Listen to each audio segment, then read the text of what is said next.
Hola, por motivos de salud esta semana no pudimos producir un programa completo de Pasión por el Evangelio. Sin embargo, en sustitución y por esta ocasión, quiero compartir contigo este video de un análisis bíblico sobre los pasajes del bautismo de Jesús en el Jordán, que por supuesto es el tema de la misa de esta ocasión y que seguramente serán de mucho aprendizaje y de mucho provecho para ti. Con el favor de Dios, retornaremos a nuestra programación habitual a partir de la próxima semana. Gracias.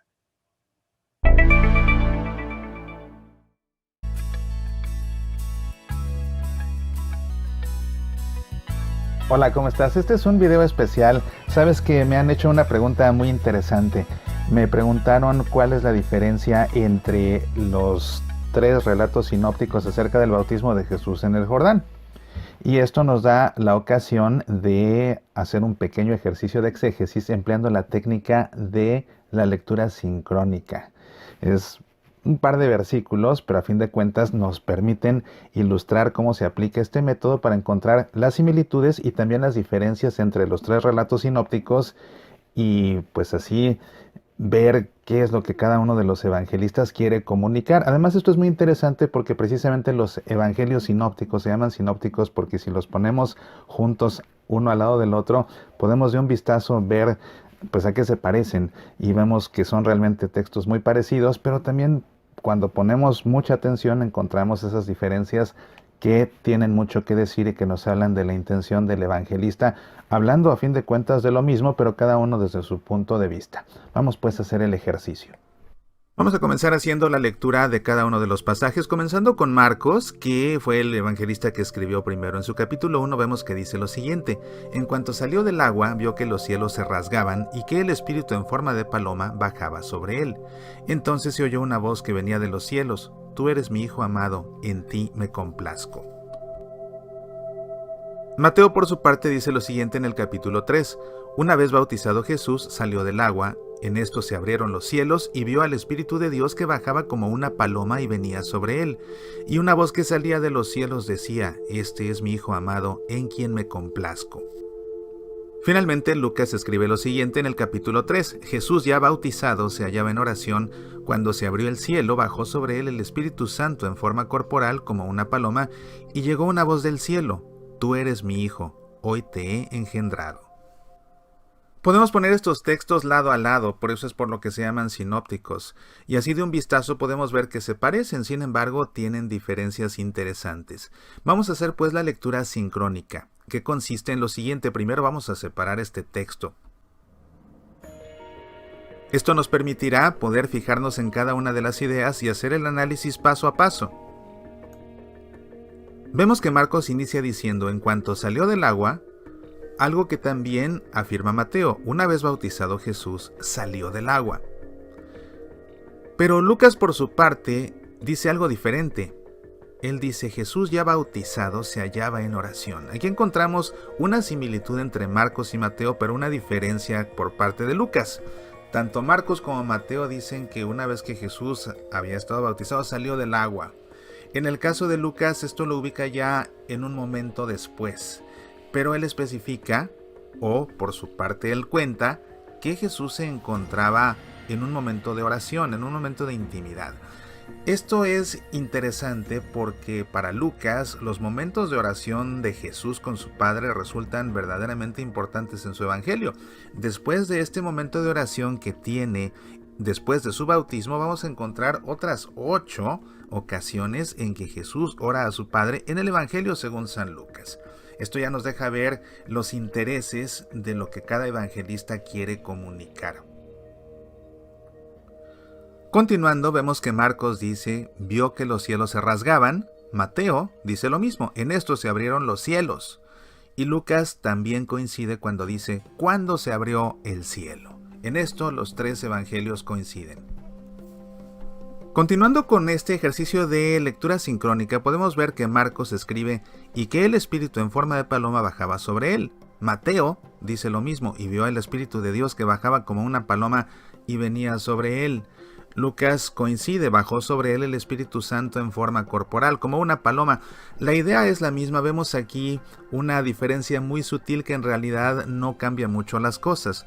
Marcos se refiere al Espíritu, Mateo al Espíritu de Dios y Lucas al Espíritu Santo. Los tres están hablando a fin de cuentas del Espíritu Santo, de esa pneuma, de esa ruah, la ruah de Dios que aquí desciende en forma de paloma. En esto también coinciden los tres, en que bajaba en forma de paloma. Pero aquí podemos empezar a ver ya cómo paso a paso Marcos y Mateo son prácticamente lo mismo.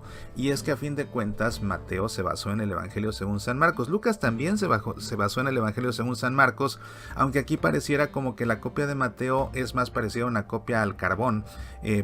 Va siendo muy parecida, y la de Lucas como que se distancia un poquito, aunque a fin de cuentas van contando esta secuencia de eventos. Ya la diferencia que marcó Lucas nos da un contexto un poquito más de intimidad. Esta manifestación de Dios y del Espíritu Santo, del Padre y del Espíritu Santo, se hacen a nivel íntimo con Jesús en el Evangelio según San Lucas, cosa que no sucede en Marcos y Mateo, donde esta manifestación de Dios no es tanto para Jesús, sino para las personas que están presentes siendo testigos de su bautismo. Vemos aquí que Marcos escribe: entonces se oyó una voz que venía de los cielos. Mateo dice que una voz que salía de los cielos decía, y Lucas decía, y llegó una voz del cielo. Aquí son perfectamente lo mismo. Una voz que viene del cielo, por supuesto, es una voz de Dios, es la voz de Dios, es la voz de Dios Padre. Y aquí vamos a ver una diferencia sutil entre los tres. En el caso de Marcos, esta voz que viene de los cielos se oye, es decir, la oyen todos los que están ahí presentes, tanto Juan el Bautista como las demás personas que habían acudido ahí a ser bautizadas y que fueron testigos del bautismo de Jesús. Entonces aquí esta voz es escuchada por todos. La voz que escuchan dice: tú eres mi Hijo amado. Esta voz que viene del cielo, que es la voz de Dios Padre, se dirige a Jesús en primera persona. En el caso de Mateo vemos una diferencia.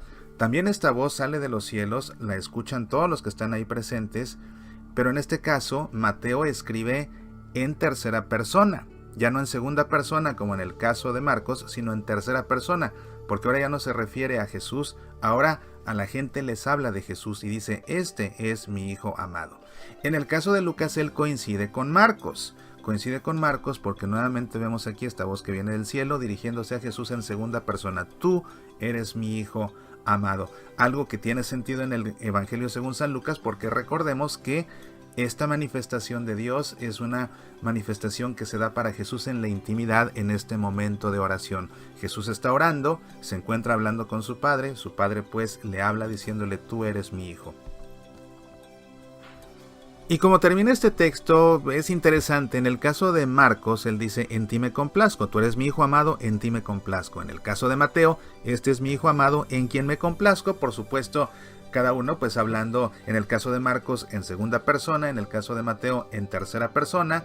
Marcos dirigiéndose a Jesús, pero es decir, en el caso de Marcos, esta voz de Dios se dirige a Jesús, pero para que le escuchen todos. En el caso de Mateo, esta voz de Dios se dirige a todos para que sepan quién es Jesús, el Hijo amado en quien se complace. Pero hay una diferencia muy interesante en el caso de Lucas. Recuerda que en el caso de Lucas, Dios Padre le está hablando directamente a Jesús en este momento de intimidad en la oración.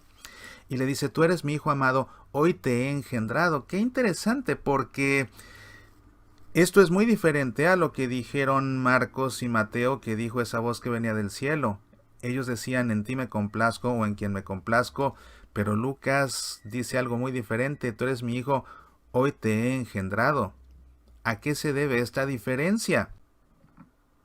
Basta con revisar el segundo salmo, que es un salmo mesiánico, es un salmo que habla del drama mesiánico, y ver en el versículo 7 que dice lo siguiente: haré público el decreto del Señor, Él me ha dicho: tú eres mi Hijo, hoy te he engendrado. Entonces lo que quiere Lucas es poner en la voz de Dios esta palabra que proviene del Salmo 2 para darle cumplimiento.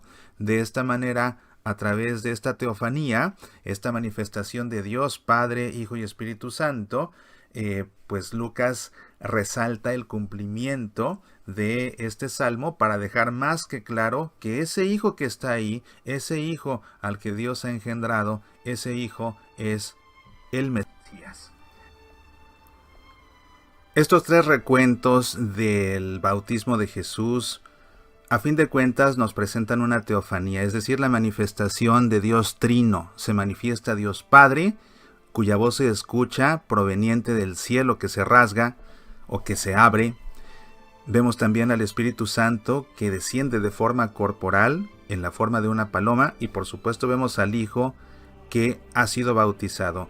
En estos casos, en los tres casos, Jesús ya fue bautizado, sale del agua, emerge del agua. En el caso de Lucas, pues ya como que es un paso después, porque ya Jesús ni siquiera estaba en el agua. Cuando aquí se refiere a cuando salió del agua Marcos y Mateo, al decir que salió del agua, se refieren precisamente al momento de emerger del agua, porque recuerda que la palabra bautismo, que viene del griego baptisein, significa sumergir. De lo que se trataba la experiencia del bautismo era de hacer o de provocarle a las personas la experiencia de renacer a la vida nueva. ¿Y de qué manera se renace a la vida nueva? Muriendo a la vida vieja.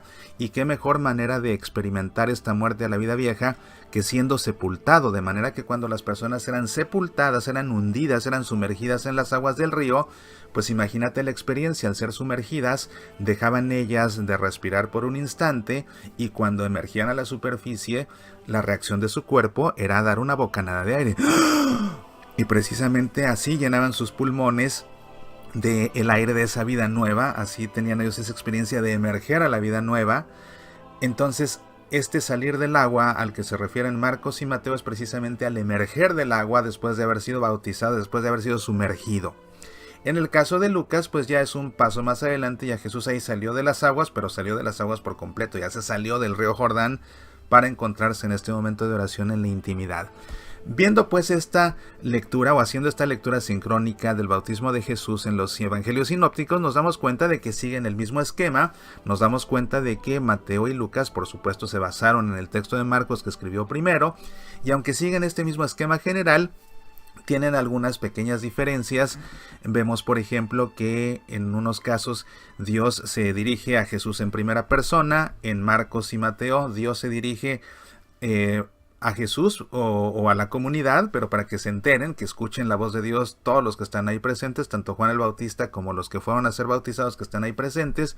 En el caso de Lucas se trata más bien de un momento de intimidad en la oración, algo que le encanta a Lucas el evangelista. Como te digo, 8 veces después veremos a Jesús en el evangelio de Lucas teniendo momentos de intimidad con Dios en la oración. Y vemos finalmente que ese Hijo amado en el que Dios se complace, como dice Marcos y Mateo, es también el Mesías, según Lucas, y para dejar claro que es el Mesías es que hace referencia al Salmo 2, versículo 7.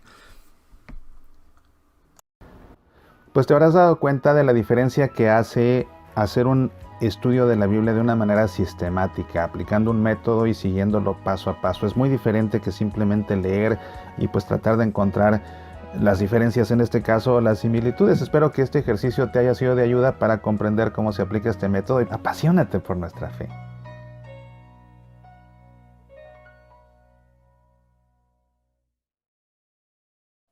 ¿Cómo estás? Te saludo también, Mauricio Pérez. ¿Qué te parecería leer una novela católica, pero una novela de suspenso, de amor, de intriga, en la que hay un crimen que resolver?